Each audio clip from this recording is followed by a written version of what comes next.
오늘도 찬양으로 하나님께 나갑니다.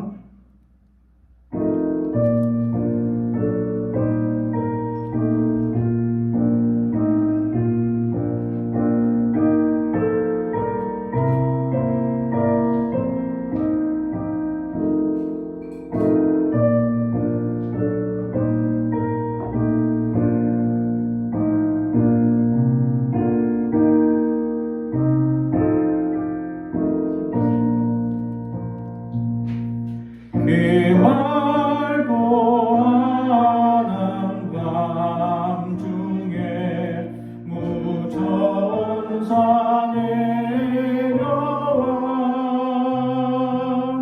그 손에 비 받으고서 다 찬송하기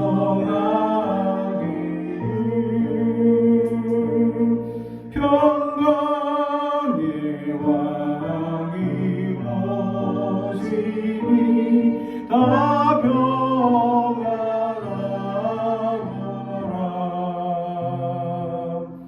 그 소란하던 세상이 다 고요하노라.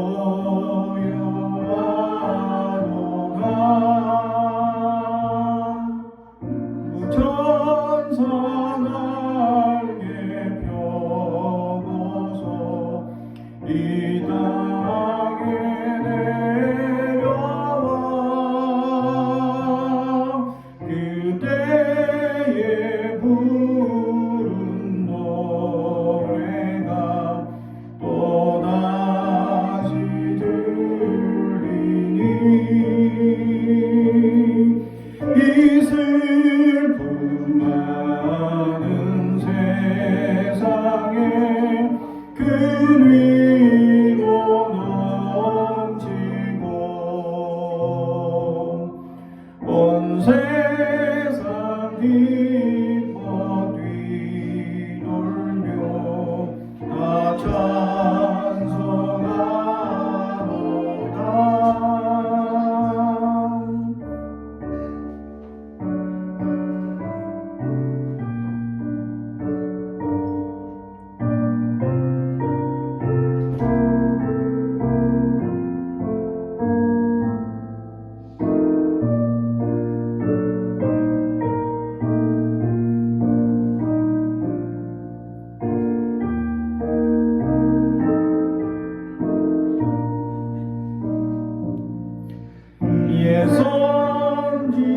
예선지하는 세상이 짐지고 가는 자 그 험한 줄령 넘느라 온몸이 고난하 이 죄악 세상 살 동안 새 소망 가지고 저 천사 기쁜 찬송을 들으며 쉬어라.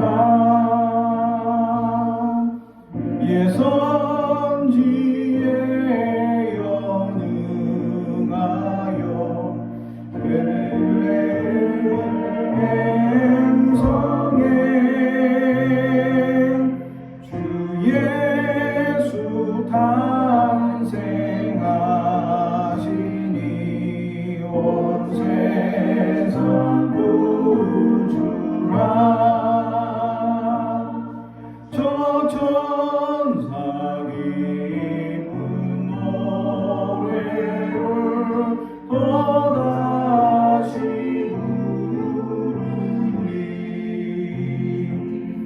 온 세상 사는 사람들 나와라. 하노라.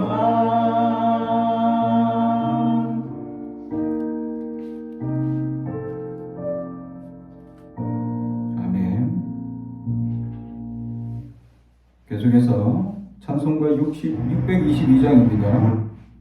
찬송가 622장. 강력 40.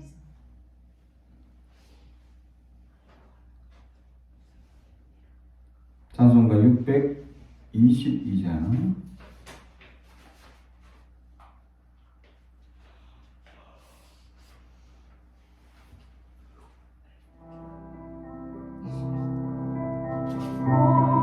룩한 밤 별빛이 찬란하라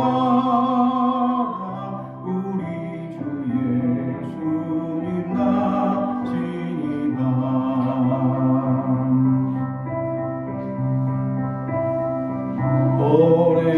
오랫동안 죄악에 얽매여서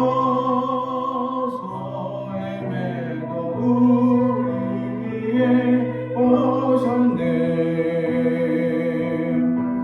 온 땅이 주의 나신 기뻐하며 희망의 아직 밝아오도다. 무릎 꿇고 전사하다 바라 오 거룩한 밤 주님 탄생하신 밤 이 밤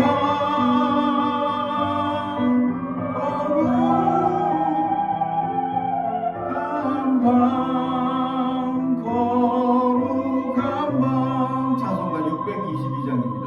찬송가 622장.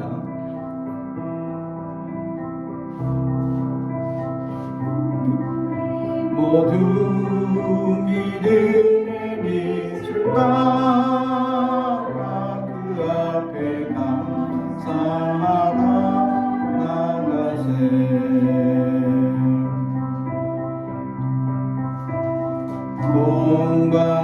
동방박사 별빛이 인도 따라 주나시 베들레헴 찾았네. 만왕의 왕이 이 땅 위에 오셔 우리의 참된 친구 되시네.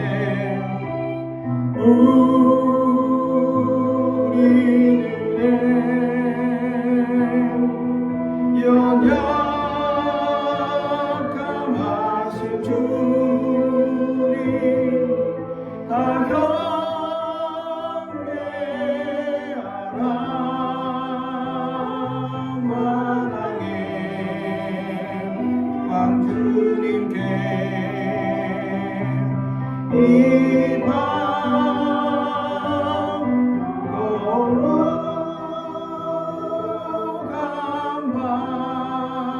거룩한 밤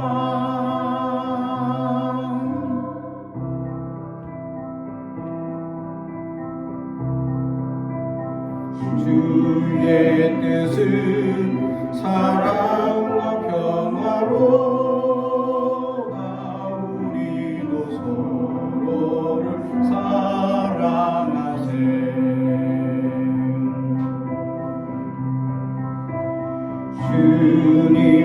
주님께서 사슬 끊으시니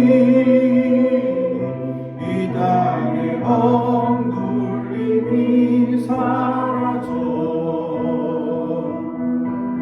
기쁨의 찬송 함께 부르면서 주님의 이름 높이세. 주 예수님 그 이름 영원하니 다 선포하세.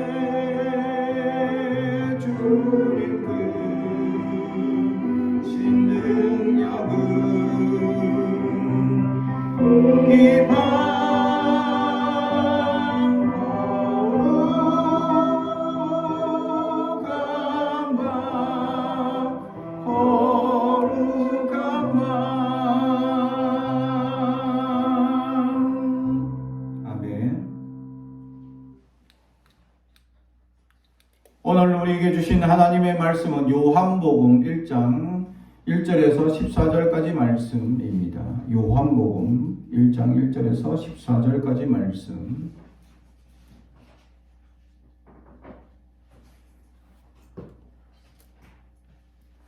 하나님의 말씀을 봉독하겠습니다. 하나님의 말씀을 경청해 주시기 바랍니다.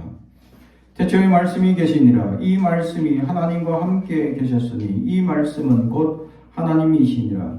그가 태초에 하나님과 함께 계셨고 만물이 그로 말미암아 지은 바 되었으니 지은 것이 하나도 그가 없이 된 것이 없느니라. 그 안에 생명이 있으니 이 생명은 사람들의 빛이라. 빛이 어둠에 비치되 어둠이 깨달지 못하더라. 하나님께로부터 보내심을 받은 사람이 있으니 그의 이름은 요한이라. 그가 증언하러 왔으니 곧 빛에 대하여 증언하고 모든 사람이 자기로 말미암아 믿게 하려 함이라. 그는 이 빛이 아니요 이 빛에 대하여 증언하러 온 자라. 참빛 곧 세상에 와서 각 사람에게 비추는 빛이 있었나니 그가 세상에 계셨으면 세상은 그로 말미암아 지은 바 되었으되 세상이 그를 알지 못하였고 자기 땅에 오매 자기 백성이 영접하지 아니하였으나 영접하는 자 곧 그 이름을 믿는 자에게는 하나님의 자녀가 되는 권세를 주셨으니 이는 혈통으로나 육정으로나 사람의 뜻으로 나지 아니하고 오직 하나님께로부터 난 자들이니라. 말씀이 육신이 되어 우리 가운데 거하심에 우리가 그의 영광을 보니 하나님의 아버지의 독생자의 영광이요 은혜와 진리가 충만하더라. 아멘. 가슴에 손을 얹고 축복이 일어납니다. 나는 하나님의 사람입니다. 축복의 사람입니다. 우리 가정은 영혼이 잘된 같이 범사가 잘되고 강건해지는 가정입니다. 우리 교회는 번성하고 창대하게 되며 하나님의 언약이 이루어지는 교회입니다. 아멘. 오늘 말씀의 제목은 참빛이란 제목으로 오늘의 말씀을 나누고자 합니다. 오늘 말씀 1절에 보면 태초라는 말씀이 있습니다. 아르케라는 헬라어 단어인데 이것은 맨 처음 또는 이 시간에 시작되기 전 시초점이라고 하죠. 이 말 속에는 어떤 암시가 하나 있는데 맨 처음이니까 맨 마지막이 있다라는 암시가 있는 거죠. 하나님께서 맨 처음 태초에 우리를 창조하시고 하나님의 역사를 우리에게 보여주셨죠. 그러나 그 단어 속에는 마지막이 숨어 있다. 다시 말하면 하나님께서 우리에게 마지막이 있음을 경고해주고 있는 말씀이기도 하다라는 사실입니다. 이때 우리에게 말씀이 계셨고 그 말씀은 곧 하나님이시다라는 거죠. 요한복음 1장에 있는 이 말씀이라는 단어, 로고스라는 헬라어 단어는 이제 철학자들이 많이 쓰던 최고의 영지, 최고의 지식, 또 최고의 자기들이 생각하는 단계를 로고스로 여기고 있었습니다. 철학자들 그 당시에 스토아파들, 플라톤의 제자들, 또 뭐 이 수많은 자들이 이 철학적인 최고의 경지가 뭐냐라고 막 서로 논하고 있는 그때에 그들은 로고스다. 그것을 이제 말씀이라고 이제 우리 성경은 해석을 했는데 글 또는 지식이라는 의미로 해석이 되는 거죠. 그런 철학자들의 지식, 최고로 여기는 그 로고스가 뭐냐? 바로 예수님이다. 라고 요한복음이 가져오게 된 것입니다. 그래서 이 요한복음은 변증법에 의하면 조금 더 이 해석이 좀 난해한 부분이 없지 않아 있다라는 것이죠. 지금 최고로 유행하고 있는 그런 현상을 가져와서 말씀의 이 근본이 바로 예수님이다라고 풀어 해석하고 있는 부분이기 때문입니다. 그래서 말씀이 좀 복잡하고 어려운 내용들이 없지 않아 있다라는 거죠. 그래서 태초에 말씀이 계신다. 그 말씀이 하나님이시고 또 그 말씀이 하나님과 함께 계셨다라는 해석이었죠. 바로 예수님을 상징하는 부분입니다. 우리에게 생명을 주시기 위하여 그분은 태초에 계셨고 하나님과 함께 계셨고, 물론 구약 성경에 보면 하나님과 함께 계시는 현장들이 곳곳에 목도되고 있습니다. 하나님의 역사 속에서 예수님이 함께 동행하셨고 하나님이 도와주셨고 함께 하셨다라는 성경적 구절들이 많이 있다라는 사실이죠. 그런 사실들 속에서 요한복음은 깊이 있는 하나님의 말씀을 풀어내고자 그런 근거를 가지고 이야기하고 있기 때문에 요한복음 자체가 굉장히 수준 깊은 말씀이다라는 사실이죠. 그런 부분을 따져서 봤을 때 요한복음을 가볍게 이걸 우리가 묵상하기에는 어려운 부분이 없지 않아 있다라는 것입니다. 그러나 그 말씀의 근본이 뭐냐를 이해하기 시작하면 성경을 아주 쉽게 해석할 수 있다라는 겁니다. 그게 뭐냐? 바로 예수님의 모든 말씀, 또 복음서의 그 모든 기초는 예수에게 집중되어져 있다라는 사실입니다. 우리에게는 예수님이 가장 중요하다라는 사실이죠. 예수님이 메시아이기 때문입니다. 우리나라 말로 하면 구원자, 유일한 구원자입니다. 수많은 이단들이 마치 자기가 구원자라고 선포하고 자기가 구원자인 줄 착각하고 많은 사람들이 그가 구원자이기를 소망하며 따라가는 사람들이 많이 있습니다. 그것은 시대나 환경을 따라서 반영하는 부분이 없지 않아 많이 있죠. 특히 이단들이 이 번성하는 시기가 언제냐? 60년대, 70년대이다라는 거죠. 그때가 사회가 불안하고 힘들고 어려우니까 무언가를 의지하고자 하는 종교적 열성이 잘못된 방향으로 발전되다 보니까 이단이 발전하게 되었다라는 거죠. 그 이단들의 특징은 예수님을 유일한 구원자로 인정하지 않는다라는 사실이죠. 우리는 유일한 구원자가 예수님임을 항상 잊어서는 안 된다라는 사실. 그래서 예수님 안에 거하게 되면 우리에게 주시는 것이 있는데 4절 그 안에 생명이 있었으니 라는 말씀입니다. 그렇습니다. 예수님의 생명이 예수님을 따르는 모든 자들에게 그 생명력을 우리에게 주신다라는 사실입니다. 실제로 생명이 있는 것들은 아무리 외압의 어려움인가 풍파나 괴로움들이 있더라도 그런 것들을 헤쳐나갈 수 있는 힘이 있기 마련입니다. 그러나 생명이 없는 것들은 그 외부적 압력에 흘러가게 마련입니다. 우리가 생각할 때 커다란 바위들, 이런 바위들은 이 외부적 압력에 의하면 쉽게 무너질 수 있다라는 사실입니다. 그로 인해서 이 외부적 압력, 자연의 풍파 이런 것들 견디지 못하고 곧 쓰러지거나 넘어지거나 깎이거나 하는 현상들이 생겨나기 마련입니다. 그러나 생명이 있는 것들은 그런 엄청난 외압에도 불구하고 이겨낼 수 있는 힘이 있는데 그것이 바로 생명이 있기 때문에 가능하다라는 사실입니다.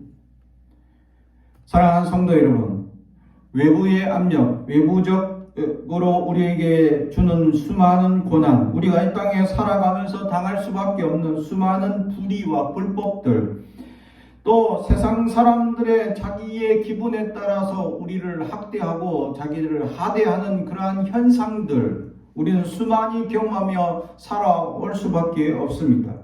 그들에는 하나님의 생명력이 없기 때문입니다. 자기가 하고 싶은 만큼 자기가 살고 싶은 대로 사는 존재라는 것입니다.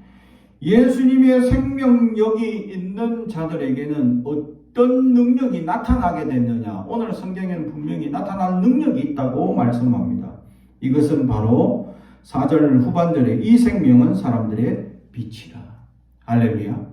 세상을 비추는 빛의 능력이 있다라는 것이죠. 깜깜할 때 아무리 작은 빛이라도 비추게 되면 그 빛을 볼 수 있는 또 그 빛이 세상을 비추는 능력이 우리가 발견하게 된다라는 사실입니다. 우리는 믿음이 없습니다. 믿음이 작습니다. 믿음이 나약합니다 라는 핑계로 우리는 빛이 약해서 세상 사람들에게 잘 비치지 못합니다 라고 우리는 변명할 때 많습니다. 하지만 빛은 빛일 뿐입니다. 빛이 강하냐 작으냐 차이일 뿐, 그것은 세상 사람들에게 두려움을 주는 빛일 뿐입니다. 왜냐하면 어둠을 물러가게 하기 때문입니다. 어둠이라는 것은 사탄이 가장 좋아하는 것이고, 어둠의 역사를 주관하는 이 사탄의 역사가 가장 활발히 활동하는 장소가 어둠이기 때문입니다. 정의롭지 못하고 불의한 세상이 어두워질 수밖에 없는 현상도 여기와 마찬가지입니다. 사랑하는 성도 여러분, 우리는 어두운 세상에 예수 그리스도의 생명력을 가진 빛을 비추는 존재들입니다. 그러나 이 빛을 비추고 있음에도 희한한 현상들이 하나 나타나고 있습니다. 어둠 속에서 빛을 비추면 사람들이 눈에 띄고 금방 그것을 알아차릴 수 있습니다. 왜냐하면 빛은 강렬한 힘을 가지고 있기 때문입니다. 근데 이 어둠들이 그 빛에 대하여 어떤 반응을 나타내고 있느냐. 5절, 빛이 어둠에 빛이 돼 어둠이 깨닫지 못하더라.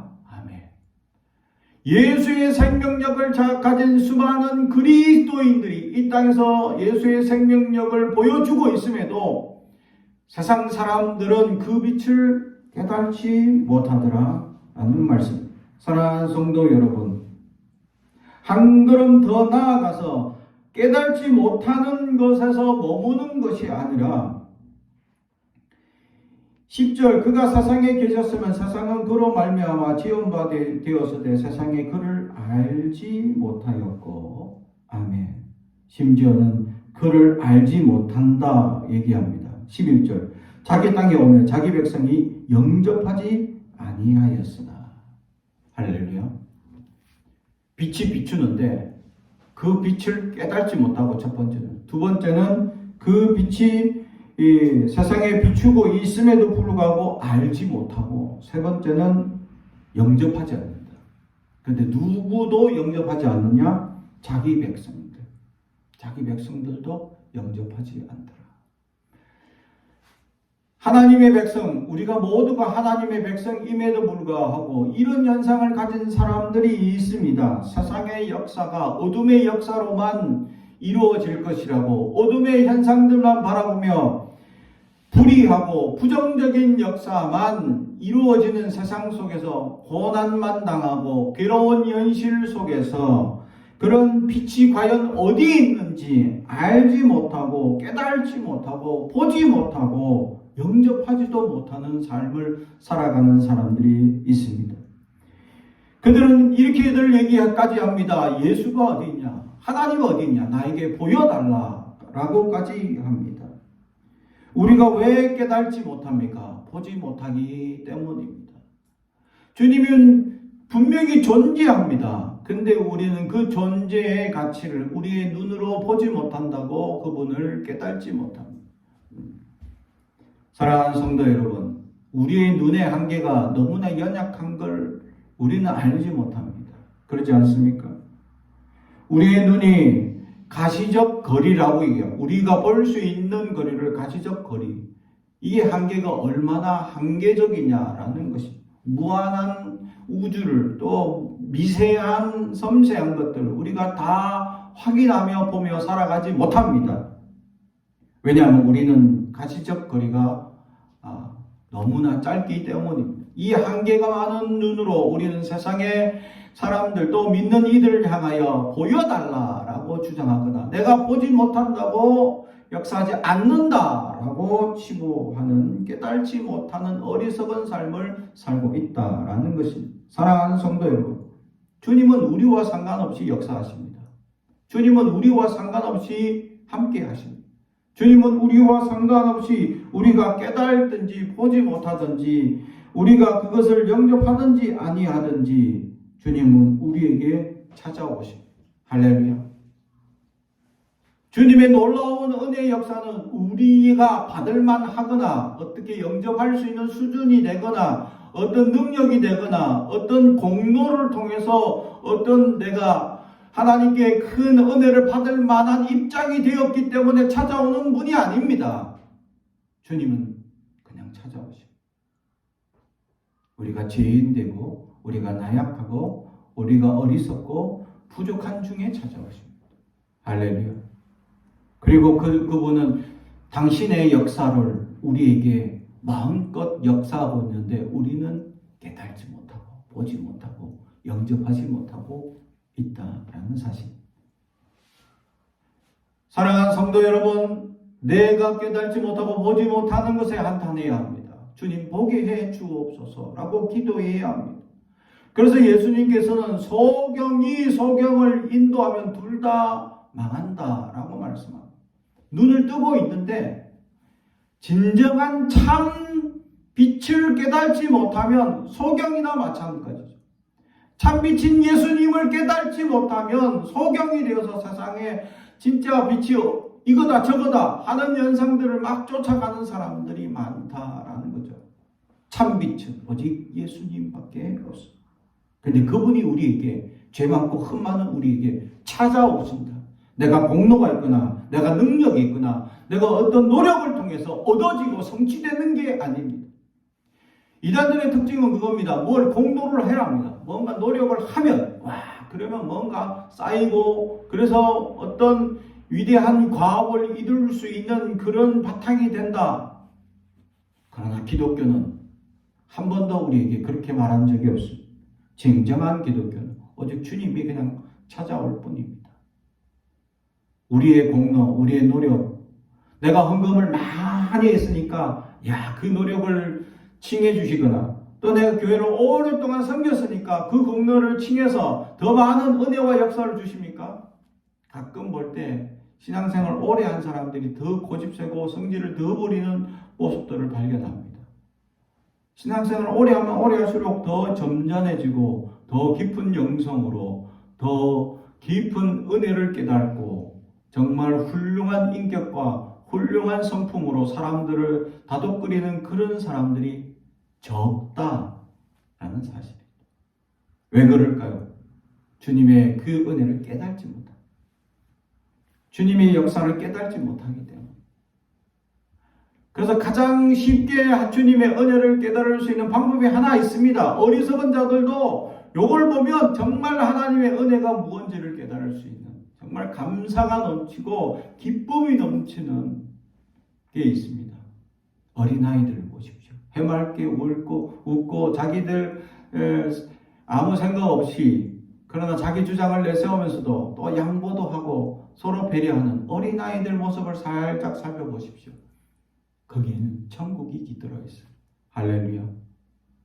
할렐루야. 유치원 선생님들이 아멘을 안 하네. 애들한테 치였나?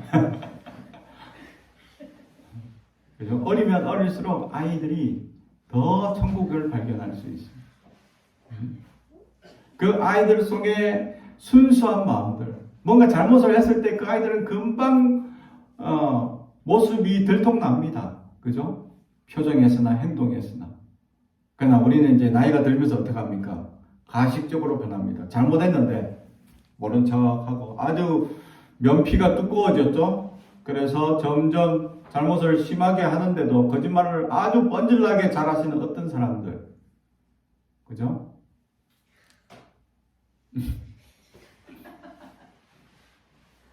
회개해야 합니다. 하나님 앞에. 하나님 앞에 회개해야 합니다.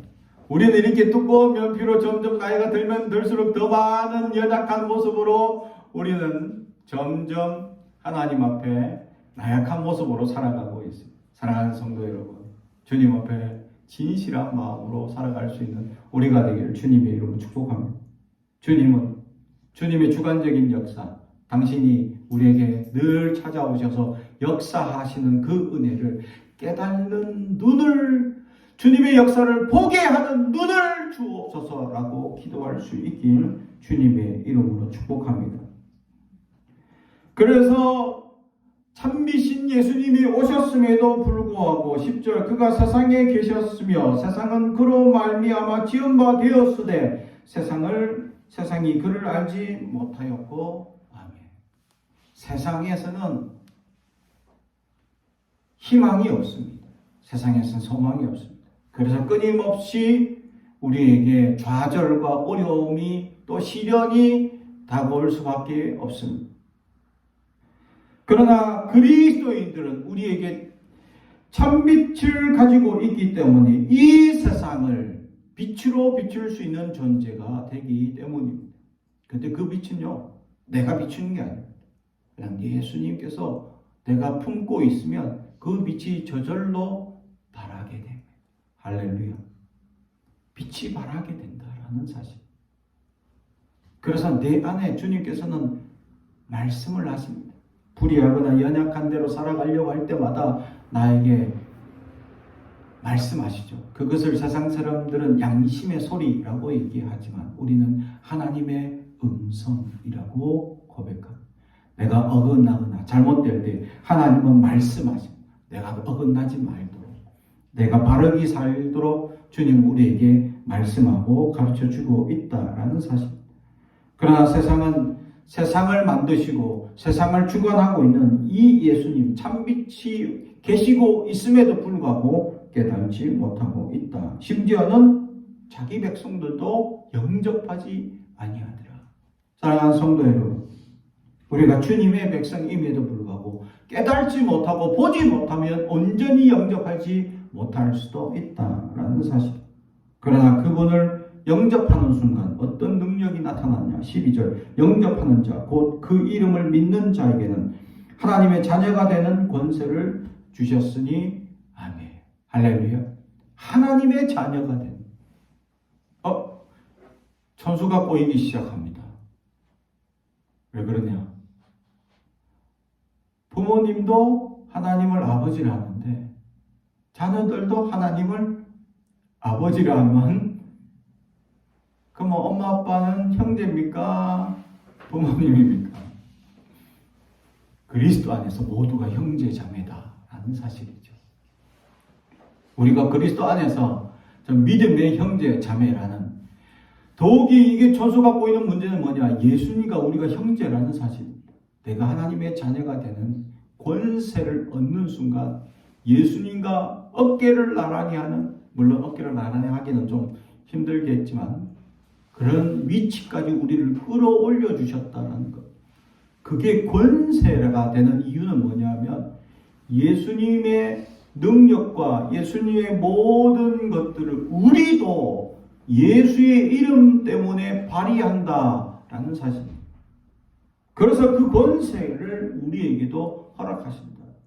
그래서 예수님이 가지고 있는 모든 능력이 우리도 하나님의 자녀가 되는 권세를 얻어서 그 권세를 우리도 발휘하는데 어렵지 않습니다. 그래서 우리는 예수님 이름으로 기도하고 예수님 이름으로 귀신을 해방시키고 예수님 이름으로 연약한 사람들을 자유케 할 수 있다라는 사실.